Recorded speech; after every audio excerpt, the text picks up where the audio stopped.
tudo bem? Na aula passada, nós estudamos os tipos de rochas, a formação das rochas, e na aula de hoje nós vamos falar sobre os processos geomorfológicos. Antes de nós iniciarmos, vamos relembrar um pouquinho sobre a aula passada, como que as rochas se formam e algumas características dessas rochas.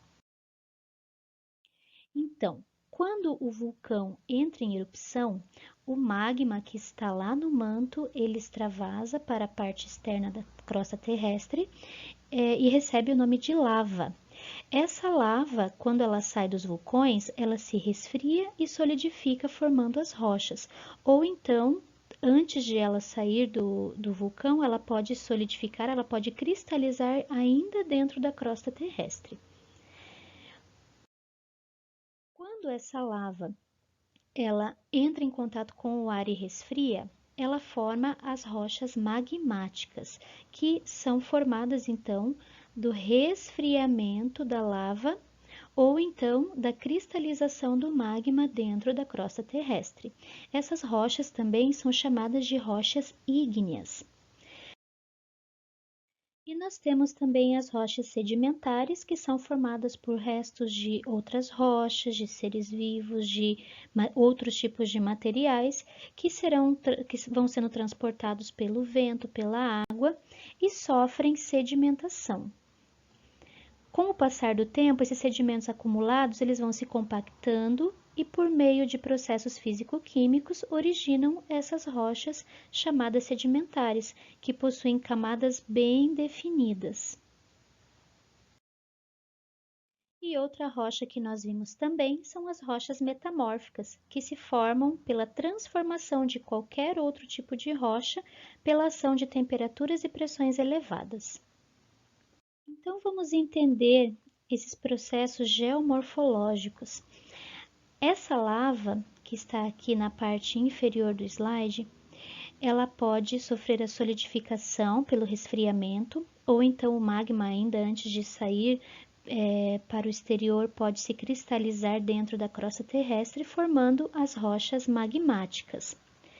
Essas rochas magmáticas, elas podem sofrer a ação ambiental, né, a ação dos ventos, da chuva, das correntes de água e se fragmentar pouco a pouco em pequenos sedimentos que vão ser transportados pelo vento ou pela água, junto com outros tipos de materiais biológicos, como animais, restos de vegetais mortos, e ao longo do tempo, esses materiais, ou seja, esses sedimentos, vão se sobrepondo pela ação da gravidade, da pressão e da temperatura e vão se tornar mais compactos, formando as rochas sedimentares, que por sua vez podem também se modificar, né, através da ação da temperatura e de pressão elevada e se transformar em rochas metamórficas.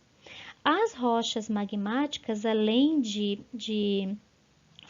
poderem formar rochas sedimentares, elas também podem sofrer a ação de temperatura e pressão elevadas e também se transformarem em rochas metamórficas.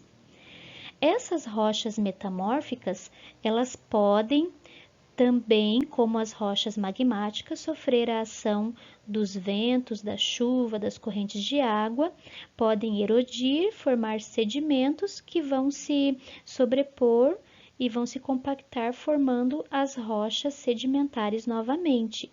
Ou então elas podem sofrer uma fusão, ou seja, elas podem derreter lá no interior da Terra, né, e se tornar magma novamente.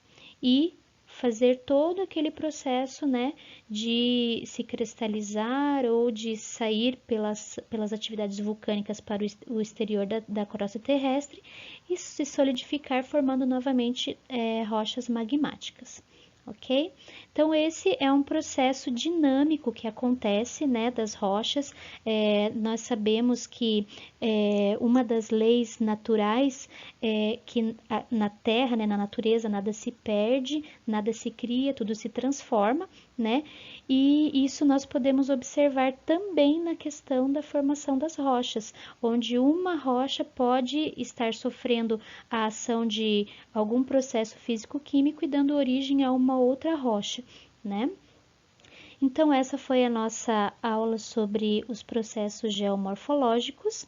Se você ficou com alguma dúvida, eu espero que você mande a sua perguntinha para poder esclarecer, tá bom? Então, até a nossa próxima aula. Um beijinho para vocês.